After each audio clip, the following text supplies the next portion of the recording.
उषा का सगा बेटा सुनील और बहू कीर्ति उन्हें उनके सौतेले बेटे के साथ छोड़कर जा रहे होते हैं। बेटा, तेरी जब कमाई बढ़ जाएगी कम से कम तब तो मुझे तू लेने आ जाना। हाँ हाँ माँ, क्यों नहीं। चलो भी, अब कितना लेट कर दिया है, टैक्सी इंतजार कर रही है बाहर। हाँ हाँ चलो। सुनील और कीर्ति चले जाते हैं और उषा उन्हें जाता हुआ देख उदास हो जाती है। तभी वहाँ निशा आ जाती है। अपनी सास को उदास देख निशा उनके पास जाती है। क्या हुआ मम्मी जी, आप तो बहुत सगा बेटा करती थी। आपके सगे बेटे ने तो आपको छोड़ दिया और चले गए अपनी अलग गृहस्थी बसाने। देख बहू, मेरे बेटे को कुछ भी कहने की जरूरत नहीं है। मुझे यकीन है कि जब उसकी तनख्वाह बढ़ जाएगी तो वो मुझे लेने जरूर आ जाएगा। हाँ, ये भी देख लेंगे कि वो लोग आपको वापस लेने आते हैं या नहीं। तब तक तो आप भी यही हो और मैं भी। उषा अपने बेटे के ना होने से बहुत ही उदास रहने लगती है। उन्होंने खाना खाना भी छोड़ दिया। सुनिए जी, मम्मी जी ने आज भी कुछ नहीं खाया। जब भी खाने के बारे में पूछती हूँ तो कह देती है भूख नहीं है और अपने कमरे में ही बैठी रहती है। ये सुनकर ऋषभ अपनी माँ के पास खाना लेकर जाता है। माँ, सुनील बेटा, आ गया तू? ओह, तू है? माँ, मैं खाना लाया हूँ, खा लीजिए प्लीज। आप ऐसे भूखी रहेंगी तो बीमार पड़ जाएंगी। मुझे भूख नहीं है, ले जा तू खाना। ठीक है, फिर जब तक आप नहीं खाएंगी मैं भी नहीं जाने वाला यहाँ से। अरे तू क्यों जिद करता है? कहा ना मुझे भूख नहीं है। अरे मम्मी जी, आप खा भी लीजिए ना, ये कितने प्यार से आपको खिला रहे हैं, उसकी तो कदर कर लीजिए कम से कम। अरे तू क्यों बीच में हमेशा अपनी टांग अड़ाती है? ठीक है, लाओ दे दो। कम से कम खाने के बाद तुम दोनों तो इस कमरे से जाओगे। उषा खाना खा लेती है और ऋषभ और निशा ये देखकर खुश हो जाते हैं। चलो, कम से कम माँ ने खाना तो खा लिया। उषा एक दिन सुनील को फोन मिलाती है। हेलो बेटा सुनील, तू घर मिलने आ जाना बहू को लेकर। कितने दिन हो गए, बहुत मन कर रहा है मेरा।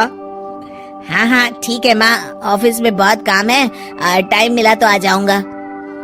सुनील फोन काट देता है। हेलो सुनील बेटा। सुनील की बात सुनकर उषा उदास हो जाती है। तभी वहाँ ऋषभ आ जाता है। माँ, ये देखो, मैं जलेबी लाया हूँ तुम्हारे लिए, तुम्हें बहुत पसंद है ना? उषा जलेबी देखकर बहुत खुश हो जाती है। अरे वाह, जलेबी ला दे।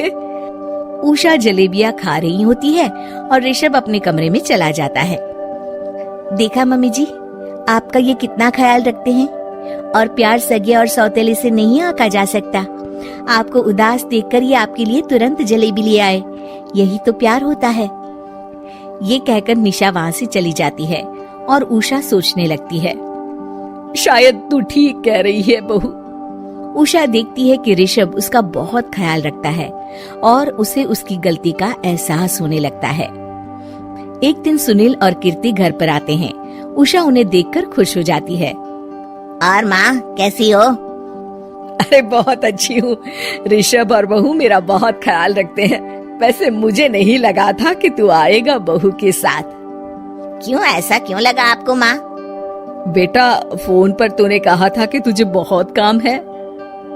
हाँ माँ, पर मुझे ये भी तो पता था ना कि मेरी माँ इंतजार कर रही होगी मेरा। ना बेटा ना, मैं तो इंतजार नहीं कर रही थी, मैंने तो उम्मीद ही छोड़ दी थी। सुनील को ये देखकर अजीब लग रहा होता है कि उसकी माँ ऋषभ से अब बहुत अच्छे से बात कर रही होती है और उसके आने की उनको कोई खास खुशी भी नहीं होती है। अपनी माँ का ध्यान न पाकर उसे थोड़ी सी जलन महसूस होती है। माँ, ये देखो मैं क्या लाया हूँ, साड़ी तुम्हारे लिए। हाँ बेटा, अच्छी है साड़ी तो।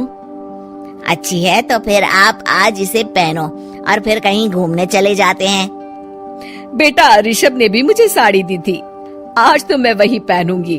तेरी दी हुई साड़ी फिर कभी पहन लूंगी। सुनील को अब बहुत ही ज्यादा जलन हो रही होती है। उसे समझ नहीं आता कि अपनी माँ का ध्यान फिर से कैसे वो अपनी तरफ खींचे। रात हो जाती है और उनके जाने का वक्त आ जाता है। माँ, चलो अपना सामान बांधो और हमारे साथ चलो। कीर्ति ये सुनकर चौंक जाती है। ये क्या कह रहे हैं आप? हम सासू माँ को लेने थोड़ी ना आए थे। अरे तुम चुप हो जाओ। माँ चलो जाओ, अपना सामान बांध लो। आप मेरे साथ आ रही हो, मैंने कह दिया तो कह दिया। अरे पर बेटा, तेरी तो तनख्वाह कम है, मैं तुझ पर बोझ नहीं बनना चाहती। अरे मुझ पर बोझ नहीं हो माँ, बस आप चलो ना, मैं लेकर ही जाऊंगा आपको।